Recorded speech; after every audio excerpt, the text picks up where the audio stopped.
അലീനയുടെയും മനുവിൻ്റെയും മറ്റൊരു സ്റ്റോറിയിലേക്ക് എല്ലാവർക്കും സ്വാഗതം. അങ്ങനെ അലീനയ്ക്ക് കൂട്ടിരിക്കാം കേട്ടോ മനു. പിറ്റേ ദിവസം രാവിലെ ആകുമ്പോഴേക്കും ബാലൻ അങ്ങോട്ടേക്ക് വരുന്നുണ്ട് കേട്ടോ. ബാലൻ പറയാണ്, നീ ഇനി പോയിക്കോ, ഞാനിവിടെ ഉണ്ടല്ലോ. നീ ഇന്നലെ രാത്രി ഒന്നും ഉറങ്ങിയില്ലെന്ന് പറയുമ്പോഴാണ് അലീന അറിയുന്നത് മനു തനിക്ക് വേണ്ടി ഉറങ്ങാതെ കൂട്ടിരിക്കുകയായിരുന്നുള്ളത്. അലീന ചോദിക്കുകയാണ്, രാത്രി ഒന്നും ഉറങ്ങിയില്ലേ എന്ന് ചോദിക്കുമ്പം ഇല്ല, താനിങ്ങനെ ഉറങ്ങിയും ഉണന്നൊക്കെ കിടന്നുകൊണ്ട് എനിക്ക് ഉറക്കം വന്നില്ല എന്ന് പറയുന്നുണ്ട്. അപ്പോഴേക്കും ബാലൻ പറയാണ്, നീ എങ്കിൽ പോയിക്കോ, പോയി റെസ്റ്റ് എടുക്ക്, ഞാൻ ഇവിടെ കിടന്ന് ഇവിടെ നോയിക്കോളാം എന്ന് പറയുന്നുണ്ട്. മനു അങ്ങനെ കുളിച്ച് ഫ്രഷ് ആവാനായിട്ട് വീട്ടിലേക്കൊക്കെ പോകുന്നുണ്ട് കേട്ടോ. അങ്ങനെ ഒരു കുറച്ച് ദിവസത്തിന് ശേഷമുള്ള ഒരു സ്റ്റോറിയാണ് കേട്ടോ. അങ്ങനെ വീട്ടിലേക്കൊക്കെ പോയി ഫ്രഷ് ഒക്കെ ആയതിനു ശേഷം അവൻ കിടന്ന് ഉറങ്ങുന്നുണ്ട്. അങ്ങനെ വൈകുന്നേരം ആയപ്പോഴേക്കും വീണ്ടും അവൻ അലീനടുത്തേക്ക് പോവാണ് കേട്ടോ. അമ്മ ചോദിക്കാണ്, അല്ല നീ ഇപ്പം എങ്ങോട്ടേക്കാണ് പോകുന്നത്? ഞാൻ ഹോസ്പിറ്റലിലേക്ക്. എൻ്റെ അമ്മ വരുന്നുണ്ടോ? ഞാനെങ്ങും വരുന്നില്ല, അവൾക്ക് കൂട്ടിരിക്കാൻ പോകുന്നതായിരിക്കും ഇല്ലേ? രാത്രി കണ്ട വീട്ടിലെ വേലക്കാരിക്കൊക്കെ കൂട്ടിരിക്കാൻ വേണ്ടി പോകുന്നു, നാണം കെട്ടവൻ എന്ന് പറയുമ്പം എനിക്കതിലെ യാതൊരു നാണക്കേടും തോന്നില്ല. ഞാനേ അവളുടെ കെയർ ടേക്കറാണ്, അതുകൊണ്ട് എനിക്കത് ചെയ്തേ പറ്റുള്ളൂ. ഇതിപ്പോൾ വേറെ ഏതൊരു പെൺകുട്ടിക്കാണെങ്കിലും നമ്മളെ കൊണ്ട് ചെയ്യാൻ പറ്റുന്ന സഹായമൊക്കെ നമ്മൾ ചെയ്തു കൊടുക്കണം. അവളൊരു അനാഥ പെൺകുട്ടിയാ, അവൾക്ക് ആരുമില്ല. അതുകൊണ്ട് എന്നെ കൊണ്ട് പറ്റുന്ന സഹായം ഞാൻ തീർച്ചയായും ചെയ്തിരിക്കുമെന്നും പറഞ്ഞിട്ട് മനു അവിടുന്ന് പോവാണ്. അമ്മ പറഞ്ഞൊന്നും കേൾക്കാതെ മനു അവിടുന്ന് ദേഷ്യപ്പെട്ട് ഇറങ്ങി പോകുന്നുണ്ട് കേട്ടോ. അവളാണെങ്കിലോ ദേഷ്യം കൊണ്ട് അവിടുന്ന് തുള്ളിച്ചാടുന്നുണ്ട്. അങ്ങനെ മനു നേരെ ഹോസ്പിറ്റലിലേക്ക് വരുമ്പോഴേക്കും ബാലൻ പറയുന്നുണ്ട്, എന്നാൽ ശരി, ഞാൻ വീട്ടിലേക്ക് പോവാണ്. നീ ഇന്നതിനോട് നിൽക്കാനാണോ പ്ലാന്? നിന്റെ അമ്മയൊന്നും പറഞ്ഞില്ലെന്ന് ചോദിക്കുമ്പം എന്നെ കുറേയൊക്കെ പറഞ്ഞു, ഞാൻ മൈൻഡ് ചെയ്തില്ല. എന്തായാലും ഞാനാണല്ലോ ഇവളെ ഹോമിൽ നിങ്ങോട്ടേക്ക് കൊണ്ടുവന്നത്, അപ്പം എനിക്ക് ഇവളുടെ മേലെ കുറച്ച് റെസ്പോൺസിബിലിറ്റി ഒക്കെ കാണുമല്ലോ എന്ന് പറയുമ്പം എന്നാൽ ശരി ഞാൻ പോവാണെന്ന് പറഞ്ഞിട്ട് ബാലൻ അവിടെ നിന്ന് പോവാൻ കേട്ടോ. മാനുവിൻ്റെ മനസ്സിൽ അലീനയുടെ ചെറിയ സ്നേഹമൊക്കെ ഉണ്ട്, ക്രഷ് ഉണ്ടെന്നുള്ള കാര്യമൊക്കെ ബാലന് അറിയാട്ടോ. അതുകൊണ്ട് തന്നെയാണ് ബാലൻ പതിയെ വേറൊന്നും ചോദിക്കാതെ അവിടെ നിന്ന് മൂവ് ആവുന്നത്. അങ്ങനെ മനു ആണെങ്കിൽ നേരെ അലീന അടുത്തേക്ക് പോവാണ്. അലീന ചോദിക്കുന്നുണ്ട്, ഇതുപോലെ അവരെയൊക്കെ പോയി ഉപദ്രവിക്കുകയൊക്കെ ചെയ്തില്ലേ, അതിൻ്റെയൊക്കെ ആവശ്യമുണ്ടായെന്ന് ചോദിക്കുമ്പം അതിനൊക്കെ ആവശ്യമുണ്ട്. എന്തായാലും ജയിലിൽ കൊണ്ടുപോയി അവന്മാരെ ഇട്ടില്ലല്ലോ, എന്തിനാ അവിടെ കൊണ്ടുപോയി ബിരിയാണി തീറ്റിക്കാനോ? അതിൻ്റെ ഒന്നും ആവശ്യമില്ല. അവൻട്ട് കൊടുക്കേണ്ടതൊക്കെ ഞാൻ കൊടുത്തിട്ടുണ്ട്. ഇനി ഒരിക്കലും നിന്റെ നേരമല്ല ഒരു പെണ്ണിൻ്റെ നേരെയും അവന്മാരെ കൈയും കാലും ഒന്നും പൊങ്ങില്ല. ആ രീതിക്ക് ഞാൻ ആക്കിയിട്ടുണ്ട്. പിന്നെ രോഹിത് നന്നോണം പേടിച്ചിട്ടുണ്ട്, പേടിച്ച് വിറച്ച അവൻ നിൽക്കുന്നത് പോലും. ബാലനങ്ങളുടെ കയ്യിൽ നിന്നും നല്ലത് കിട്ടിയല്ലോ എന്നൊക്കെ പറയുന്നുണ്ട് കേട്ടോ. അങ്ങനെ അലീനയാണെങ്കിൽ അവിടെ ആകെപ്പാടെ വിഷമിച്ച് കിടക്കുന്നുണ്ട്. എന്ത് പറ്റി? എന്താ ഒരു വിഷമം പോലെ? എന്തെങ്കിലും ബുദ്ധിമുട്ടോ പ്രയാസം ഉണ്ടോ എന്ന് ചോദിക്കുമ്പം ഇല്ല, എനിക്ക് രേവതിക്കുട്ടീനെ ഒന്ന് കാണാൻ തോന്നുന്നു പറയുമ്പം ഞാൻ വീഡിയോ കോൾ വിളിച്ചു തരട്ടെ എന്ന് ചോദിക്കുകയാണ്. അല്ല, എൻ്റെ ഈ അവസ്ഥയൊന്നും രേവതി അറിഞ്ഞില്ലല്ലോ എല്ലാം ചോദിക്കുമ്പം രേവതി ഇന്നലെ എന്നെ വിളിച്ചിട്ടുണ്ടായിരുന്നു ഗ്രേസാനിയുടെ ഫോണിൽ നിന്ന്. അപ്പോൾ ഞാൻ കാര്യങ്ങളൊക്കെ പറഞ്ഞു, നിന്റെ ഫോൺ മിസ്സായല്ലോ, ആ കാര്യം ഞാൻ പറഞ്ഞിരുന്നു പറയാണ്. അവളുടെ പറയണ്ടായിരുന്നു, അവൾക്കത് കേൾക്കുമ്പോൾ സങ്കടമാവില്ലേ? അല്ല, എന്തായാലും രേവതി എന്ന് അറിഞ്ഞാൽ നിന്നെ ഒന്ന് കാണാൻ വരുമല്ലോ, നിനക്കത് തന്നെ വലിയൊരു ആശ്വാസമായിരിക്കില്ലേ എന്ന് ചോദിക്കാണ്. രേവതി എന്തായാലും നാളെ വരുമെന്നാണ് അവർ എന്നോട് പറഞ്ഞത്. നാളെ അതുകൊണ്ട് രേവതിക്കുട്ടി നിനക്ക് കാണാൻ പറ്റുമല്ലോ എന്ന് ചോദിക്കുന്നുണ്ട്. എങ്കിലും വല്ലാത്തൊരു പ്രയാസമായിപ്പോയത്. ഹരിയുടെ കാര്യം എനിക്ക് വലിയ വിഷമമില്ല, പക്ഷെ രോഹിത്തിൻ്റെ കാര്യത്തിൽ എനിക്ക് വിഷമമുണ്ടെന്ന് പറയാൻ കേട്ടോ. ഈ സമയത്ത് നമ്മുടെ ബാലൻ വന്നപ്പോൾ അവൻ്റെ കാറിൻ്റെ കീ അവിടെ ടേബിളിൽ വെച്ചിട്ടായിരിക്കും കേട്ടോ പോകുന്നത്. അപ്പം അത് എടുക്കാനായിട്ട് ബാലൻ തിരിച്ചു വരുന്നുണ്ടായിരുന്നു. പക്ഷേങ്കിൽ ഇത് മാനുവും ആരെയും ശ്രദ്ധിക്കുന്നില്ല കേട്ടോ. ഹോസ്പിറ്റലിൻ്റെ വാതിലിങ്ങനെ കുറച്ച് തുറന്നിട്ടുണ്ട്. അപ്പം അതിൽ കൂടിയിട്ട് അവനിങ്ങനെ കയറാൻ പോകുന്ന സമയത്തായിരിക്കും രോഹിത്തിൻ്റെ കാര്യം സംസാരിക്കുന്നത് ഇവൻ കേൾക്കുന്നത് കേട്ടോ. അലീന പറയുന്നുണ്ട്, രോഹിത്തിൻ്റെ കാര്യം ഓർത്തിട്ട് എനിക്ക് നല്ല വിഷമമുണ്ട്. അവൻ എന്നോട് ഇങ്ങനെ ബിഹേവ് ചെയ്ത് ഓർക്കുമ്പം എനിക്ക് എന്നോട് തന്നെ പുച്ഛം തോന്നുകയാണെന്ന് പറയുമ്പം മനു ചോദിക്കുകയാണ്, അതെന്താ ഹരിയോടല്ലാതെ നിനക്ക് രോഹിത്തിനോട് അങ്ങനെ തോന്നാൻ കാര്യം? രണ്ടുപേരും ഒരേ തെറ്റില്ല ചെയ്തെന്ന് ചോദിക്കുമ്പം ഹരിയെ പോലല്ലോ രോഹിത് എനിക്കെന്ന് പറയാണ്. അതെന്താ ഹരിയെ പോലല്ലേ രോഹിത് എന്ന് പറയാൻ? രോഹിത് എന്താ രോഹിത്തിനോട് കൺസേൺ ചോദിക്കുമ്പം അലീന പറയുന്നുണ്ട്, അവൻ എൻ്റെ സ്വന്തം അനിയനാണെന്ന് പറയുമ്പം ബാലൂർക്കാണ്, അനിയനോ? ഇവള് എന്തൊക്കെയായി പറയുന്നേ? മനു പറയാണ്, എനിക്കറിയാം നീ അവിടെ വന്ന കാലം തൊട്ടേ രോഹിത്തിനൊരു അനിയനെ പോലെയും ബബിതേനെയും അതുപോലെ കൃഷ്ണമോളെയൊക്കെ അനിയത്തിമാരെ പോലെയാ കണ്ടേന്ന്. അതുകൊണ്ടാ നിനക്ക് ഇത്ര വിഷമം അല്ലേന്ന് ചോദിക്കുമ്പം മനു ഏട്ടന് ഞാൻ പറഞ്ഞത് മനസ്സിലായില്ലേന്ന് ചോദിക്കാണ്. എന്താ അലീന, മനസ്സിലാവുന്ന പോലെ പറ, എനിക്കൊന്നും മനസ്സിലായില്ല. അത് പിന്നെ ഞാൻ പറഞ്ഞത് രോഹിത്തന്റെ അനിയനെ പോലെയാണെന്നല്ല, രോഹിത്തന്റെ സ്വന്തം അനിയന, എന്റെ കൂടപ്പിറപ്പ്, എന്റെ ചോരയാണെന്ന് പറയുന്നുണ്ട്. മനു ഒന്ന് ഞെട്ടിപ്പോവാണ്. എന്താ അലീന നീ എന്താ ഈ പറയുന്നേ? അവൻ നിന്റെ സ്വന്തം അനിയനോ? നിനക്ക് എന്താ പറ്റിയേ? ബാലനും ഇത് കേട്ട് ഒന്ന് ഷോക്കായി നിൽക്കാൻ കേട്ടോ. അപ്പൊ ഇവർ എന്താ പറഞ്ഞറിയാൻ വേണ്ടിട്ട് മനഃപൂർവ്വം മാറി നിൽക്കാണ് കേൾക്കാൻ വേണ്ടിട്ട്. അലീന പറയുന്നുണ്ട്, ഞാൻ പറഞ്ഞത് സത്യമാണ്, ഞാൻ പറഞ്ഞത് 101% സത്യമായ കാര്യമാണെന്ന് പറയുമ്പം എനിക്ക് മനസ്സിലാവുന്നില്ല, നീ എന്താ ഉദ്ദേശിക്കുന്നതെന്ന് വെച്ചാ ക്ലിയർ ആയിട്ട് പറ. അപ്പോഴേക്കും അലീന പറയാണ്, ഞാൻ മറ്റാരുടെയും മകളല്ല, ഞാൻ വൈജയന്തിയുടെ മകളാണെന്ന് പറയുന്നുണ്ട്. ഇത് കേട്ട് ഷോക്കായിട്ട് മനു ചാടി എഴുന്നേക്കാണ്. എന്താ, വൈജയന്തി ആനയുടെ മകളാണ് നീന്നോ? എനിക്കിത് വിശ്വസിക്കാനാവുന്നില്ല. എങ്ങനെ സംഭവിക്കാനാ? നീ എന്തൊക്കെയാ പറയുന്നത്? അതൊന്നും ഒരിക്കലും സംഭവിക്കില്ല. ഞാൻ പറഞ്ഞത് സത്യമാണ്. ഈ കാര്യം അറിയാവുന്ന 1-2 പേര് മാത്രമേ ഈ ലോകത്തുണ്ടായിരുന്നുള്ളൂ. അതാരൊക്കെയാ എന്ന് ചോദിക്കുമ്പം അത് പിന്നെ നിങ്ങളുടെയൊക്കെ മുത്തശ്ശൻ. അദ്ദേഹത്തിന് അറിയായിരുന്നു എല്ലാ കാര്യങ്ങളും. പിന്നെ എൻ്റെ മമ്മിക്ക്, രേവതിക്കുട്ടിക്ക്, എനിക്ക്, അങ്ങനെ കുറച്ച് പേർക്ക് മാത്രം. പിന്നെ എന്നെ നൊന്ത് പ്രസവിച്ച എൻ്റെ അമ്മയ്ക്കും എന്ന് പറയാനട്ടോ വൈജയന്തി. സോറി അലീന. അപ്പൊ വൈജയന്തി എനിക്ക് നിന്നെ അറിയാമോ? എന്നെ ഇതുവരെ തിരിച്ചറിയില്ല. ഞാൻ മകളാണെന്നും അറിയില്ല. പക്ഷേ ഇങ്ങനൊരു കുട്ടിയുള്ള കാര്യമൊക്കെ എൻ്റെ അമ്മയ്ക്ക് അറിയാമായിരിക്കല്ലോ. അനാഥാലയത്തില് എന്നെ കൊണ്ട് ഏൽപ്പിച്ചതല്ലേ എന്ന് പറയുമ്പം മോനെ പറയാണ്, എന്റെ തല പൊട്ടിത്തെറിക്കുന്നതിൽ തോന്നലീന. നീ എന്തൊക്കെയാ പറഞ്ഞത്? നിനക്കെന്താ വല്ല പിച്ചും പയ്യും വല്ലതും പറയാണോ? അതോ വല്ല മരുന്നിന്റെ സഡേഷനാണോ എന്നൊക്കെ ചോദിക്കുമ്പം അല്ല, ഞാൻ പറഞ്ഞത് സത്യമായ കാര്യമാണ്, 100% സത്യമായ കാര്യം. അപ്പോഴേക്കും മനു പറയാണ്, അങ്ങനെ ഉണ്ടാവാൻ ചാൻസ് ഒന്നുമില്ല. ഞാൻ ഓർക്കുന്നുണ്ടല്ലോ, എനിക്ക് കുറച്ചൊക്കെ ഓർമ്മയുള്ള പ്രായത്തിലാണ് ബാലനങ്ങളായിട്ടുള്ള വിവാഹമൊക്കെ കഴിഞ്ഞത്. അതിൽ പിന്നെ ബാലനങ്ങളും ആന്റിയും ഒരുമിച്ച് തന്നെയായിരുന്നു ഇത്രയും വർഷവും. അതിനു മുമ്പാണെങ്കിലും എനിക്ക് ഓർമ്മയുണ്ട്. ഇവിടെ നിന്നൊക്കെ പഠിക്കല്ലായിരുന്നോ എന്ന് ചോദിക്കുമ്പം അലീന പറയാണ്, ഇല്ല മനുവേട്ടാ, ഒരു കാര്യം നിങ്ങൾ എല്ലാരും മിസ് ചെയ്തു. ആഗ്രയിൽ പോയ 3 വർഷം എന്ന് പറയാണ്. അത് കേട്ടപ്പോഴായിരിക്കും ബാലൻ ഒന്നുകൂടെ ഷോക്കാവുന്നത്. ആഗ്രയിൽ പോയ 3 വർഷോ? അതെ, അവിടെ വെച്ചാണ് എന്തൊക്കെയോ സംഭവിച്ചത്. എന്താ സംഭവിച്ചതെന്നൊന്നും എനിക്കറിയില്ല. പക്ഷെ അവിടെ വെച്ച് എൻ്റെ അമ്മ ഒരു കുട്ടിയെ പ്രസവിച്ചു. അത് ഞാനായിരുന്നു. ശേഷം ആ കുട്ടീനെ ഓർഫനേജിൽ ഏൽപ്പിച്ചു. അതിനുശേഷമാണ് ഇപ്പൊ കാണുന്ന ഈ കുടുംബവും ജീവിതവും ഒക്കെ അമ്മയ്ക്ക് ഉണ്ടായെന്ന് പറയുന്നുണ്ട്. മനു പറയാണ്, നീ പറഞ്ഞതൊക്കെ കേട്ടിട്ട് ഒരു ഡ്രീം പോലാ എനിക്ക് തോന്നുന്നത്. എനിക്ക് വിശ്വസിക്കാനാവുന്നില്ല. ഞാൻ പറയുന്നതൊക്കെ സത്യമാണ്.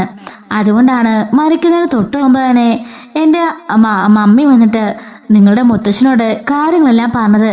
മമ്മി വന്നപ്പോൾ അത്രയധികം ചൂടായതും അത്രയധികം ആ ഒരു കേസിന് വേണ്ടി മുത്തശ്ശൻ ഇറങ്ങി പുറപ്പെട്ടതും ഇത്ര ദൂരം യാത്ര ചെയ്തതും ഞാൻ തന്നെ സെറണ്ടായിട്ട് വരട്ടെ എന്നൊക്കെ പറഞ്ഞെല്ലാം അതുകൊണ്ടാണ് എന്നുള്ള കാര്യവും പറയാണ്.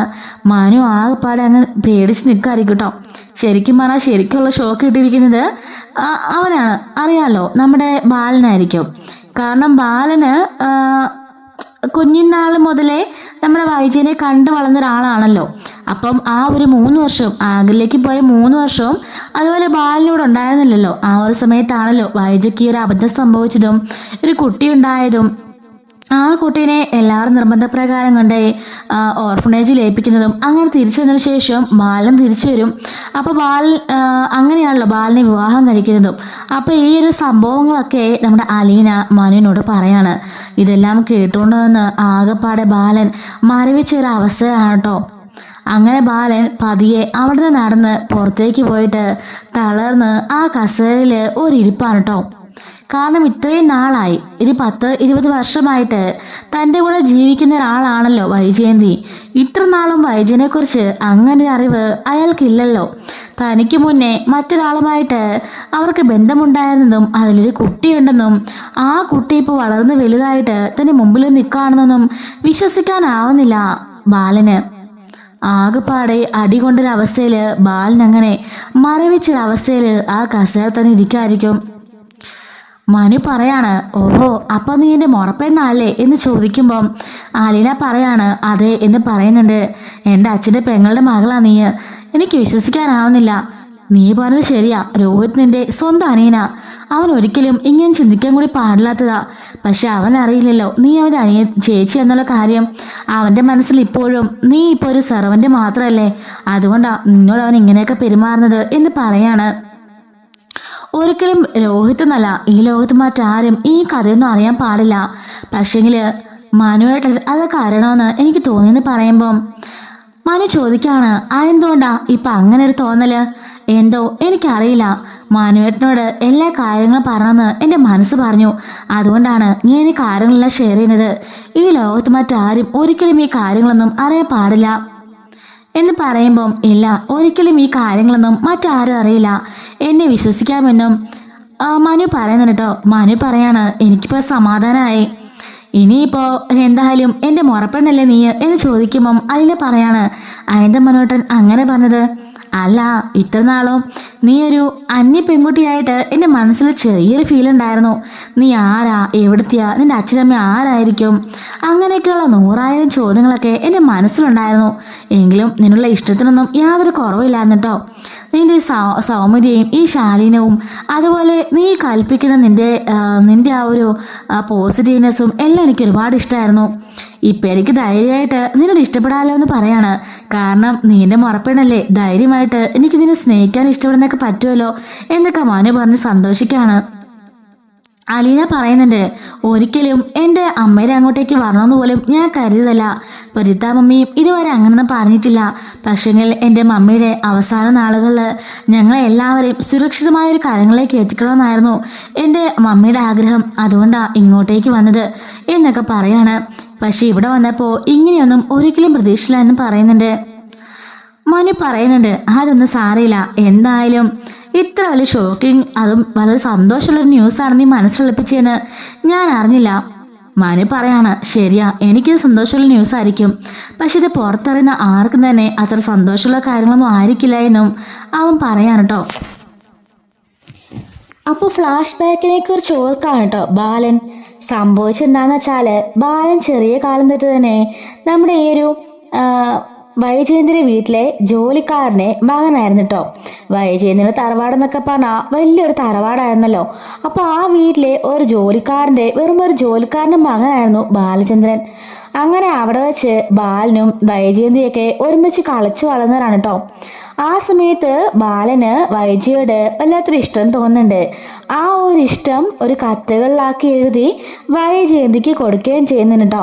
പക്ഷെങ്കിൽ ഈ കത്ത് കൊടുക്കുന്ന കാര്യമൊക്കെ അറിഞ്ഞുകൊണ്ട് അവളുടെ അച്ഛനും അമ്മയൊക്കെ ബാലനെ ഒരുപാട് ചീത്ത പറയുകയൊക്കെ ചെയ്യുന്നുണ്ട്. അതുപോലെ വൈജയുമായിട്ടുള്ള കൂട്ടുകെട്ടൊക്കെ അവസാനിപ്പിക്കാനും അങ്ങനെ അയാളെ ജോലിയിൽ പിരിച്ചുവിടാനൊക്കെ ഇവർ ശ്രമിക്കുന്നുണ്ട് കേട്ടോ. അപ്പോൾ ആ ഒരു സ്റ്റോറിയൊക്കെ ഇങ്ങനെ ബാലൻ മനസ്സിലോർക്കുന്നുണ്ട്. നമ്മുടെ പഴയ മമ്മൂട്ടിയുടെ ഒരു സിനിമയുണ്ടല്ലോ, ആ സിനിമയിലെ ഒരു കഥയായിട്ട് ഏകദേശം ഒരു സാമ്യമുള്ളൊരു കഥ പോലെ തോന്നുന്നില്ലേ? ജോലിക്കാരൻ്റെ മകന് നമ്മുടെ കാവ്യമാധവന് ലെറ്റർ കൊടുക്കുന്നതും നമ്മുടെ മമ്മൂക്ക അങ്ങനെ ലെറ്റർ കൊടുത്തതിന് ശേഷം അത് കണ്ടോണ്ടെന്ന് അവരടിക്കുന്നതും പിന്നെ അവൻ നാട് വിട്ടു പോകുന്നതും കാശുകാരനായിട്ട് തിരിച്ചു വന്നതൊക്കെ ഏകദേശം അതുപോലെ തന്നെയാണ് കേട്ടോ. അങ്ങനെ നമ്മുടെ ബാലന് ഓർത്തുകൊണ്ട് ഇവിടെ ഇരിക്കുകയാണ്. അങ്ങനെ ബാലന് അവിടുന്ന് ഈ ഒരു വലിയൊരു അപമാനമായിരുന്നത്. കാരണം അങ്ങനെ വേലക്കാരൻ്റെ മകനായതുകൊണ്ടാണല്ലോ ആ ഒരു പ്രണയത്തിന് എല്ലാവരും തടയിട്ടത്. പക്ഷെ അത് ചെറുപ്പകാലമായിരുന്നു, ചെറിയ കുട്ടിയായിരുന്ന സമയത്തായിരുന്നു, ഒരു 10ാം ക്ലാസ്സൊക്കെ ആ ഒരു സമയത്ത്, 10ാം ക്ലാസ് +1 +2 ആ ഒരു റേഞ്ചുള്ള സമയത്തായിരുന്നു ഇത് സംഭവിച്ചത്. അങ്ങനെ ബാലനാണെങ്കിൽ +2 പഠനമൊക്കെ കഴിഞ്ഞതിന് ശേഷം ഗൾഫിലേക്ക് കയറിപ്പോവാണ്. അവിടെ ചെന്ന് ഒരു 3 വർഷം കൊണ്ട് നന്നായിട്ട് അവൻ അധ്വാനം കൊണ്ട് ഒരുപാട് സമ്പാദിച്ച് വലിയൊരു കാശുകാരനാവുന്നു കേട്ടോ. ഒരു സ്വർണ്ണക്കടയൊക്കെ തുടങ്ങണമെങ്കിൽ വേണ്ട കാശ് അറിയാമല്ലോ. അപ്പോൾ അത്രമാത്രം വലിയ നിലയിലായിട്ട് അവൻ തിരികെ വരുന്നുണ്ട്. അങ്ങനെ തിരികെ വന്നതിന് ശേഷം നമ്മുടെ ആ സമയത്ത് വയജിയാണെങ്കിൽ ആഗ്രയിൽ പഠിക്കാൻ പോയിരിക്കായിരുന്നു. അങ്ങനെ തിരിച്ചു വന്നതിന് ശേഷം ബാലന് അവരുടെ വീട്ടിൽ പോയി ധൈര്യമായിട്ട് പെണ്ണ് ചോദിക്കുകയാണ്. കാരണം ഇപ്പോൾ തന്നെ പഴയ വേലക്കാരൻ്റെ മകനല്ലല്ലോ, ഗൾഫിലെ വലിയൊരു ബിസിനസ്മാനാണ്, വലിയ കാശുകാരനാണ്, ഇഷ്ടംപോലെ സമ്പത്തും പേരും പെരുമയും എല്ലാം ഉണ്ട്. ആ ഒരു ധൈര്യത്തിൽ പോയിട്ട് പെണ്ണ് ചോദിക്കുന്നുണ്ട്. അവരെ അച്ഛനും അമ്മയും പൂർണ്ണ സമ്മതം മൂളുന്നുണ്ട് കേട്ടോ. സംഭവമൊക്കെ ബാലചന്ദ്രൻ ഇങ്ങനെ ഓർക്കാണ് കേട്ടോ. അങ്ങനെ വൈജയന്തിനെ അവർക്ക് കെട്ടിച്ചു കൊടുക്കുന്നുണ്ട്. അങ്ങനെ ശിഷ്ടകാലം ബാക്കിയുള്ള 10-20 വർഷം വൈജയന്തിയും ബാലനും സന്തോഷമായിട്ട് ജീവിക്കാണ്. അപ്പോൾ അവൻ ഓർക്കുന്നുണ്ട്, അപ്പോൾ ആ ആഗ്രയിൽ പോയ 3 വർഷം, ഞാൻ ഗൾഫിലേക്ക് പോയ 3 വർഷം, ആ സമയത്താണ് എന്തോ ഒന്ന് സംഭവിച്ചിരിക്കുന്നത്. അപ്പോൾ അലീനയുടെ അച്ഛൻ ആരായിരിക്കും? വൈജയന്തി എന്നെ ചതിച്ചതാണല്ലോ ഈശ്വര. ആ വീട്ടുകാരും വൈജയന്തിയും എല്ലാവരും കൂടി എന്നെ ചതിച്ചു. വൈജയന്തിക്ക് നേരത്തെ ഒരു കാമുകനുണ്ടായിരിക്കണം, അവന്റെ കുട്ടിയാണ് ഈ അലീന എന്നൊക്കെ മനസ്സിലോർത്തുകൊണ്ട് ബാലൻ അവിടെ വിതുമ്പിക്കൊണ്ടിരിക്കുന്നുണ്ട് കേട്ടോ. അങ്ങനെ ബാലൻ അവസാനം അവന്റെ വീട്ടിലേക്ക് പോവാണ്. ഈ ഒരു കാര്യങ്ങളെല്ലാം കാറിൽ ഇരുന്നുകൊണ്ടൊക്കെ അവനിങ്ങനെ ഓർത്താണ് കേട്ടോ പോകുന്നത്. അങ്ങനെ നേരെ ചെല്ലുന്നത് വീട്ടിലേക്കായിരിക്കും. വൈജ വന്ന് കഥ തുറക്കുന്നുണ്ട്. വൈജയുടെ മുഖത്ത് നോക്കുമ്പോഴെല്ലാം അലീനയാണ് കേട്ടോ അവിടെ ബാലന് ഓർമ്മ വരുന്നത്. ഒരക്ഷരം പോലും മിണ്ടാതെ അകത്തേക്ക് പോകുമ്പോൾ ഇന്നാരാ അവൾക്ക് കൂട്ടിരിപ്പ് എന്നൊക്കെ ചോദിക്കുമ്പോഴേക്കും വൈജയുടെ മുഖത്തേക്ക് തുറച്ചു നോക്കുകയാണ് കേട്ടോ ബാലൻ. എന്താ നിങ്ങളെന്തോ ഒന്നും മിണ്ടാത്തെ എന്ന് ചോദിക്കുമ്പം ഒന്നും മിണ്ടാതെ, ഒരക്ഷരം പോലും മിണ്ടാതെ ബാലൻ മുകളിലേക്ക് കയറി പോവാണ്. ഈ ബാലന് എന്തു പറ്റി എന്നും പറഞ്ഞിട്ട് അവളും അങ്ങോട്ട് മാറിപ്പോവാണ് കേട്ടോ. അങ്ങനെ ബാലൻ നേരെ മുറിയിലേക്ക് പോയിരിക്കുകയാണ്. അവിടെ ചെന്നിട്ട് അവനൊരു സമാധാനം ഇല്ല കേട്ടോ. അവിടെ ഇരുന്നും അതേ കാര്യത്തെ പറ്റി തന്നെ ആലോചിച്ചുകൊണ്ടിരിക്കുകയാണ്. ഒരാളെ പ്രേമിച്ചു എന്നൊക്കെ പറഞ്ഞാൽ എങ്ങനെ സഹിക്കാനാവും, പക്ഷെ അതിലൊരു കുട്ടിയുണ്ടെന്നും ആ കുട്ടി വളർന്നു വലുതായിട്ട് ഇപ്പം അന്ന് ഒരു വലിയ പെൺകുട്ടിയായിട്ട് നിൽക്കുന്നതൊക്കെ ഓർക്കുമ്പം ബാലിന് സഹിക്കാനാവുന്നില്ല കേട്ടോ. അവൻ ആകെപ്പാടെ ഡെസ്പായി നിൽക്കുകയാണ്. ഇത്രയും വർഷമായിട്ട് താനും തൻ്റെ ഭാര്യയും അതുപോലെ സ്നേഹത്തിലായിരുന്നു, അതുപോലെ സന്തോഷത്തോടെ സ്നേഹത്തോടെ കുട്ടികളായിട്ട് കഴിഞ്ഞു പോകാമായിരുന്നല്ലോ. ഇതിനിടയിൽ ഒരിക്കൽ പോലും ഇങ്ങനൊരു സാധ്യത ബാല പ്രതീക്ഷിച്ചിരുന്നില്ല. ഇത് ബാലിന് കിട്ടിയ വലിയൊരു അടി തന്നെയായിരുന്നു കേട്ടോ. ബാലിനെ ഓർത്ത് വിഷമിച്ച് കരഞ്ഞുകൊണ്ട് അവിടെ ഇരിക്കായിരിക്കും. ഈ സമയം അവനുള്ള ചായയുമായിട്ട് അങ്ങോട്ടേക്ക് വൈജ വരുന്നുണ്ട്. നിങ്ങൾ എന്താ എണിച്ച് ഫ്രഷ് ഒന്നും ആവുന്നില്ലേ? കഴിക്കാൻ വാ, ദാ ഈ കാപ്പി കുടിക്ക് എന്ന് പറയുമ്പോൾ അവൻ പറയുന്നുണ്ട് എനിക്കൊന്നും വേണ്ടാന്ന്. ഓ, ആ ഹോസ്പിറ്റലിൽ കിടക്കുന്ന മറ്റവർക്ക് വേണ്ടിയാണോ നിങ്ങൾ കഴിക്കാതിരിക്കുന്നത്? വൈജെ, നീ എൻ്റെ മുമ്പിൽ നിന്ന് പോ, അതായിരിക്കും നിനക്ക് നല്ലത്. കുറച്ചു നേരം എന്നെ ഒറ്റയ്ക്ക് വിട്, എൻ്റെ മനസ്സ് ശരിയില്ല, മര്യാദയ്ക്ക് ഇറങ്ങി പോവാനാ പറഞ്ഞത് എന്ന് പറയുമ്പോഴേക്കും വൈജ ഒന്നും മിണ്ടാതെ ആ കോഫിയുമായിട്ട് പുറത്തേക്ക് പോകുന്നുണ്ട്. ബാലനാണെങ്കിലോ ആകെപ്പാട് ഡെസ്പായിട്ട് അവിടെ ഇരിക്കായിരിക്കും കേട്ടോ. ഇതേ സമയത്ത് മാനുവിന് ഭയങ്കര സന്തോഷമായി. കാരണം സ്വന്തം ഉറപ്പെണ്ണാണല്ലോ അലീന. ഇനിയിപ്പോൾ ധൈര്യമായിട്ട് പ്രേമിക്കാം, ആരും ഒന്നും പറയില്ലല്ലോ. ഇനിയിപ്പോൾ അവസാന സമയത്ത് ആരും കെട്ടിച്ചു കൊടുക്കില്ലെന്ന് പറഞ്ഞാൽ പോലും തൻ്റെ മുറപ്പെണ്ണാണ്, വൈജയയുടെ മകളാണെന്ന് പറഞ്ഞാൽ എല്ലാവരും സമ്മതിക്കുമല്ലോ. അതായിരുന്നു അവനൊരു ബലം. അങ്ങനെ അലീനനെ ഇപ്പോൾ തൊട്ട് അവൻ ധൈര്യത്തോടെ പ്രണയിക്കാൻ തുടങ്ങി കേട്ടോ. അലീനയാണെങ്കിലും ഈ ഒരു കാര്യം അവനോട് പറഞ്ഞിട്ടുണ്ടായ സാഹചര്യം തന്നെ ആരെങ്കിലുമൊക്കെ സത്യം ഒന്ന് അറിയണമല്ലോ. അത് മാത്രമല്ല ഈ ഒരു സംഭവം അവൾ ഓർത്തിട്ട് രോഹിത്ത് തന്നെ ഇങ്ങനെ കടന്നു പിടിക്കാൻ ശ്രമിച്ചത് ഓർത്തിട്ട് അവൾക്കൊരു ഗിൽറ്റി ഫീലിംഗ് ആയിരുന്നു. സ്വന്തം അനിയനാണല്ലോ, അതുകൊണ്ട് തന്നെ അങ്ങനെ ആ ഒരു സംഭവം അങ്ങനെ കേട്ടോ നമ്മുടെ ബാലിന് അറിയുന്നത്. അപ്പോൾ ഇതിന് വരാൻ പോകുന്നൊരു സ്റ്റോറിയാണ്. ഇതുപോലെ ആഗ്രയിലേക്ക് പോയതിനു ശേഷം എന്താണ് സംഭവിച്ചെന്നുള്ളത് നമ്മൾ അടുത്ത വീഡിയോയിൽ അപ്ലോഡ് ചെയ്യുന്നതായിരിക്കും കേട്ടോ. മിസ്സാതിരിക്കാൻ ചാനൽ ഇപ്പോൾ തന്നെ സബ്സ്ക്രൈബ് ചെയ്ത് വെച്ചോണേ. Thanks for watching.